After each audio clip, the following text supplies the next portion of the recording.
Bismillahirrahmanirrahim.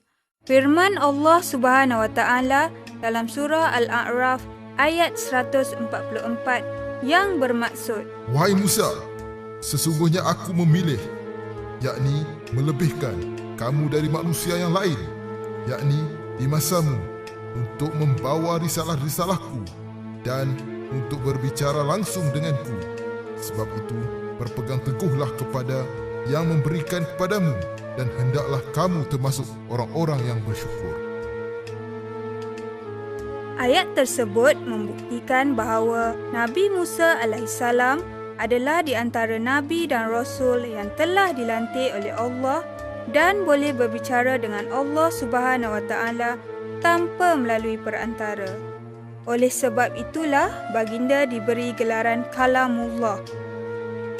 Kawan-kawan, pada siri kali ini diceritakan sirah tentang Nabi Musa alaihissalam dan Nabi Harun alaihissalam bersama, kerana kedua-duanya telah diutuskan oleh Allah untuk berdakwah kepada Fir'aun serta pengikutnya pada satu masa yang sama. Kedua-duanya adalah dari kalangan kaum Bani Israel. Nabi Musa alaihissalam tinggal di Mesir. Pada ketika itu, Mesir diperintah oleh seorang raja yang berlaku zalim terhadap kaum Bani Israel. Raja yang dimaksudkan itu ialah Fir'aun. Bani Israel adalah golongan yang paling tersiksa dan sengsara. Bukan itu sahaja, malah dia juga membunuh anak lelaki yang baru lahir secara besar-besaran. Ini kerana Fir'aun pernah bermimpi. Di dalam mimpinya, dia ternampak seakan-akan api berjalan merayap dari arah Baitul Maqdis, kemudian membakar negara Mesir, termasuklah bangsa Kipti. Pada keesokan harinya, Fir'aun telah mengumpulkan semua ahli nujum dan ahli sihir kerajaan untuk mentafsirkan mimpinya. Mereka mengatakan kelak akan lahir seorang anak lelaki dari Bani Israel yang akan menumbangkan kerajaan Fir'aun. Wahai tuanku, setelah Patik meneliti mimpi tuanku, dapatlah Patik mentafsirkan bahawa akan lahir seorang anak lelaki dari kalangan Bani Israel yang akan menumbangkan kerajaan tuanku. Kawan-kawan, semasa ibu Nabi Musa alaihissalam iaitu Yukabid mengandungkannya, dia terpaksa menyembunyikan kandungannya. Dengan pemeliharaan daripada Allah Subhanahu Wa Taala, bangsa Kipti tidak mengetahui langsung tentang kelahiran Nabi Musa alaihissalam. Selepas beberapa bulan dilahirkan, dengan perasaan yang amat sedih, Yukabid memasukkan bayinya ke dalam sebuah peti yang diikat dengan seutas tali. Kemudian, peti itu dihanyutkan ke Sungai Nil yang berada berdekatan dengan rumahnya. Kemudian, Allah memberi ketenangan kepadanya. Janji Allah itu terdapat di dalam surah Al-Qasas ayat 7. Dan kami ilhamkan kepada ibu Musa, susuilah dia, dan apabila kamu khawatir atas keselamatannya, maka hanyutkanlah dia ke dalam sungai. Kamu tidak perlu khawatir dan kamu jangan bersedih. Sesungguhnya kami akan mengembalikannya dia kepadamu, dan kami akan menjadikannya termasuk para rasul. Menurut ahli tafsir, dayang-dayang kerajaan Fir'aun telah menjumpai peti itu.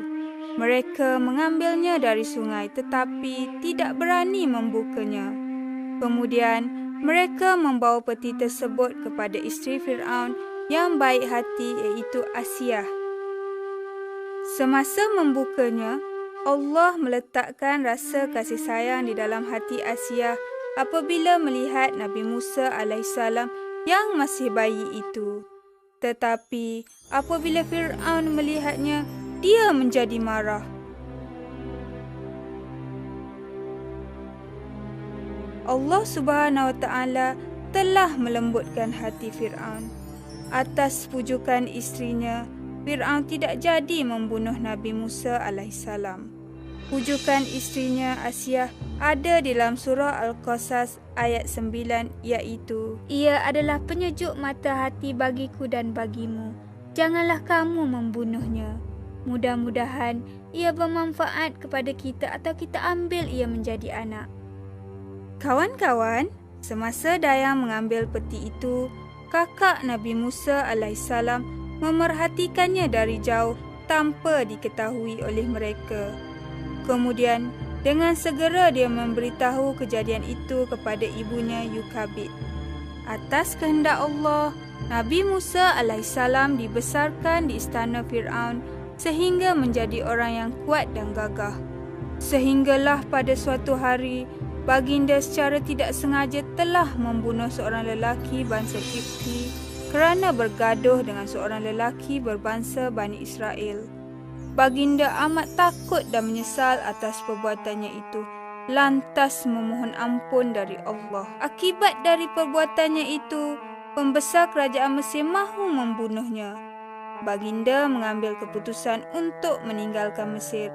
Sambil melangkah, baginda berdoa, Wahai Tuhanku, selamatkanlah aku dari orang-orang zalim. Surah Al-Qasas ayat 21. Dengan izin dan kehendak Allah Subhanahu Wa Taala, sampailah Nabi Musa AS di satu sumber air di Madian. Ketika di situ, baginda ternampak dua orang gadis yang sedang menjaga kambingnya dan menunggu giliran untuk mendapatkan air. Baginda Musa AS menolong mereka sehinggakan pada hari itu mereka dapat balik lebih awal dari kebiasaan dan menjaga ayah mereka iaitu Nabi Syuaib AS yang sedang uzur. Kawan-kawan, setelah mendengar kisah pertolongan Nabi Musa AS terhadap kedua orang anak gadisnya, Nabi Syuaib AS pun menjemput baginda ke rumahnya. Nabi Musa AS telah menceritakan kisahnya kepada Nabi Syuaib AS. Baginda kemudiannya ditawarkan untuk bekerja sebagai pengembala kambing. Setelah beberapa ketika, Nabi Musa AS berkahwin dengan anak bongsu Nabi Syuaib AS.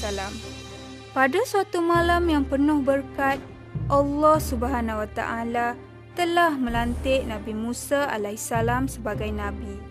Kemudian, Allah Subhanahu Wa Taala telah memperlihatkan sebahagian mukjizatnya kepada Nabi Musa AS. Mukjizat yang Allah Subhanahu Wa Taala berikan kepada Musa itu untuk digunakan apabila berdepan dengan Fir'aun. Di antara mukjizat yang Allah berikan itu ialah tongkat yang dilemparkan menjadi ular yang besar.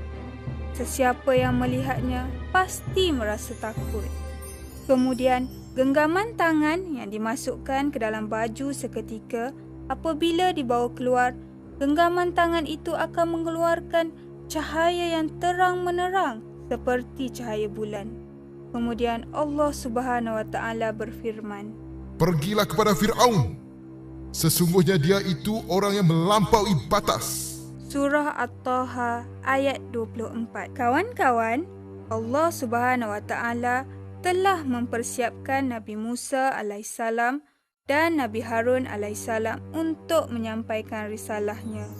Allah memberi jaminan kepada mereka bahawa merekalah yang akan menang, sehinggakan tidak ada peluang bagi Fir'aun dan kaumnya untuk mengapa-apakan mereka. Pergilah Nabi Musa AS dan Nabi Harun AS menyampaikan risalah Allah Subhanahu Wa Taala kepada Fir'aun. Di dalam menyampaikan dakwah, Nabi Musa AS berkata, Sesungguhnya kami adalah Rasul Tuhan, penguasa alam. Bebaskanlah Bani Israel bersama kami. Surah Asy-Syu'ara ayat 16 hingga 17. Seruan Nabi Musa AS itu dijawab oleh Fir'aun dengan sikap sombong dan angkuh. Dia memandang Musa dengan penuh kehinaan. Fir'aun menjawab, Bukankah kami telah mengasuhmu di antara yakni keluarga kami? Waktu kamu masih kanak-kanak dan kamu tinggal bersama kami beberapa tahun dari umurmu. Surah Asy-Syu'ara ayat 18. Kawan-kawan yang dirahmati oleh Allah sekalian, Pertelagahan antara Fir'aun dan Nabi Musa alaihissalam bertambah berat.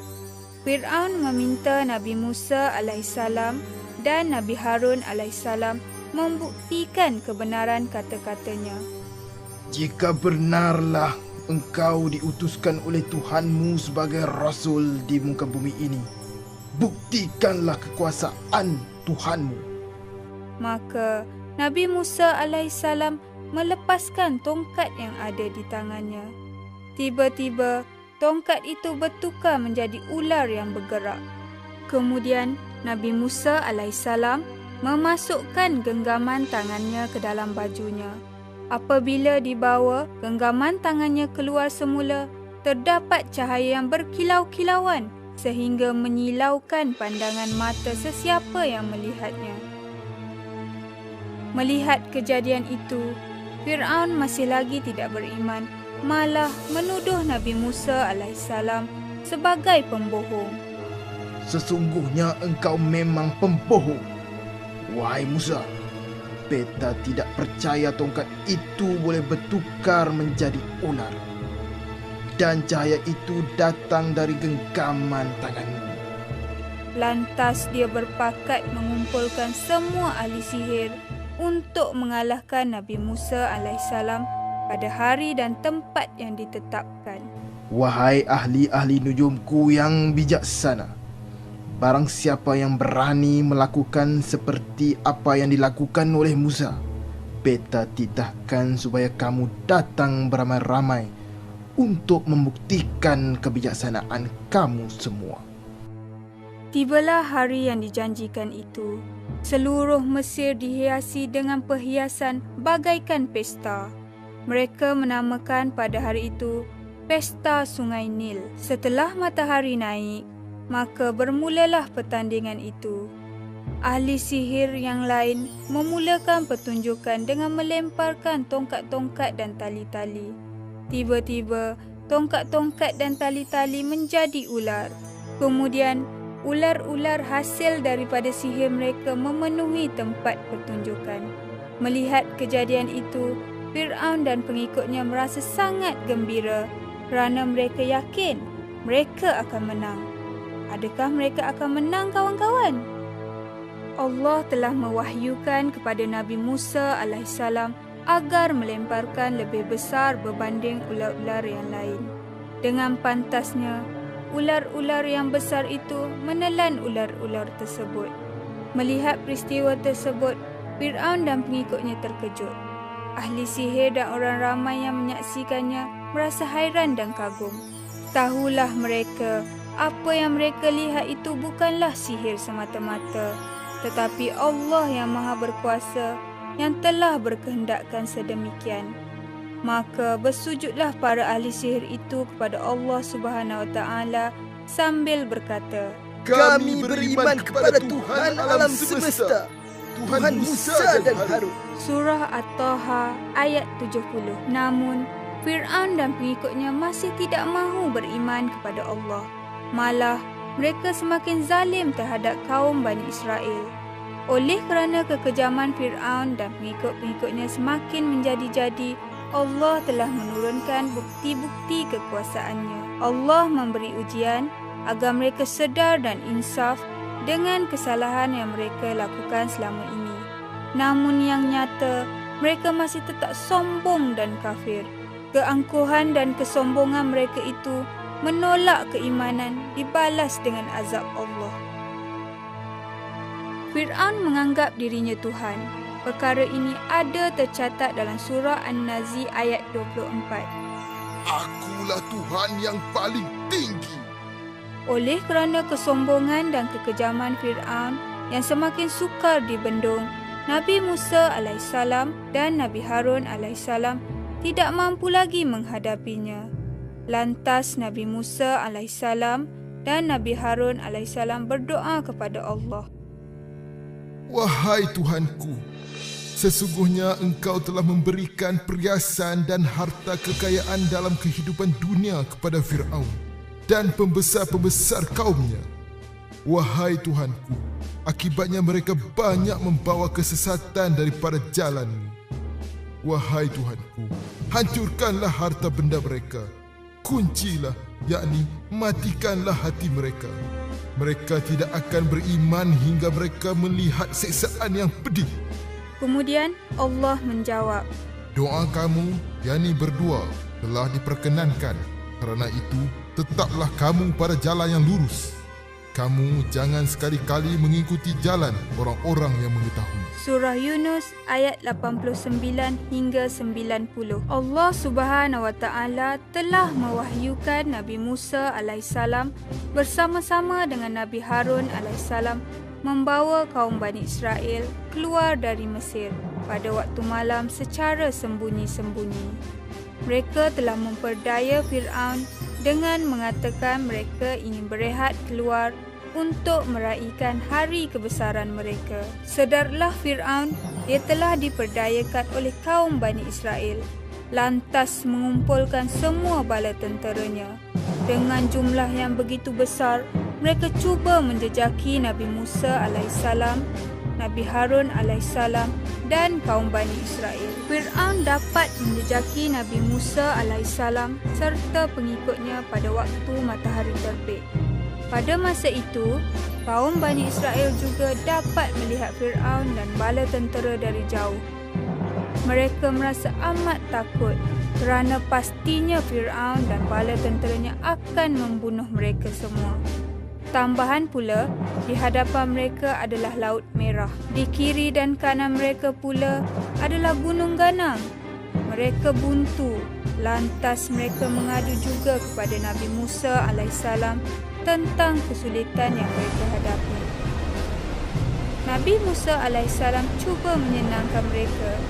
Nabi Musa alaihissalam menjawab, Sesungguhnya Tuhan bersamaku. Dia pasti memberi petunjuk. Surah Asy-Syu'ara ayat 62. Serang! Serang! Serang! Bunuh mereka semua! Pada ketika itulah Allah Subhanahu Wa Taala menurunkan wahyu kepada Nabi Musa alaihissalam.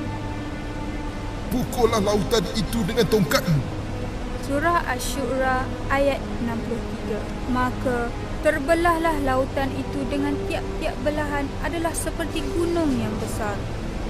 Pada waktu yang sama, Allah Subhanahu Wa Taala perintahkan angin barat meniup lumpur hitam di laut sehingga menjadi kering supaya tidak melekat pada kaki. Masya Allah, setelah terbelahnya lautan, Allah Subhanahu Wa Taala telah perintahkan Nabi Musa alaihissalam, Nabi Harun alaihissalam dan pengikut mereka segera melaluinya. Mereka merasa begitu gembira dan bersyukur semasa melalui jalan-jalan yang telah disediakan oleh Allah itu. Dalam pada waktu yang sama, Fir'aun merasa bangga kerana pada sangkaannya laut yang terbelah itu disediakan khas untuknya supaya mudah memusnahkan Nabi Musa alaihissalam serta pengikut. Kawan-kawan, adakah sangkaan Fir'aun itu benar? Tidak. Apabila Nabi Musa alaihissalam, Nabi Harun alaihissalam dan kaum Bani Israel yang lain telah sampai di daratan, Allah Subhanahu Wa Taala perintahkan Nabi Musa alaihissalam memukul tongkatnya ke laut. Dengan serta-merta, laut yang terbelah tadi menjadi seperti asal semula. Fir'aun dan bala tenteranya terkapai-kapai di tengah lautan. Ketika Fir'aun merasakan tanda-tanda kematiannya semakin dekat dengannya, kesedarannya mula timbul. Dia menyatakan bertaubat dan kembali kepada Allah. Tetapi malangnya, kesedarannya untuk bertaubat telah terlambat. Taubatnya tidak diterima oleh Allah Subhanahu Wa Taala dan dia tidak dapat diselamatkan. Akhirnya, mereka semua mati kelemasan. Pengajaran yang boleh kita perolehi dari sirah ini ialah yang pertama, kekayaan dan kelebihan yang Allah berikan adalah ujian semata-mata. Dengan kekayaan dan kelebihan yang Allah berikan itulah kita gunakan untuk kita membantu orang yang lebih memerlukannya, bukan seperti Fir'aun. Kedua, walaupun Nabi Musa alaihissalam bertaraf seorang Nabi dan Rasul, tetapi itu tidak membataskan dirinya untuk menuntut ilmu. Baginda sanggup merendahkan dirinya dan berjalan jauh untuk menuntut ilmu. Adalah contoh yang patut kita ikuti.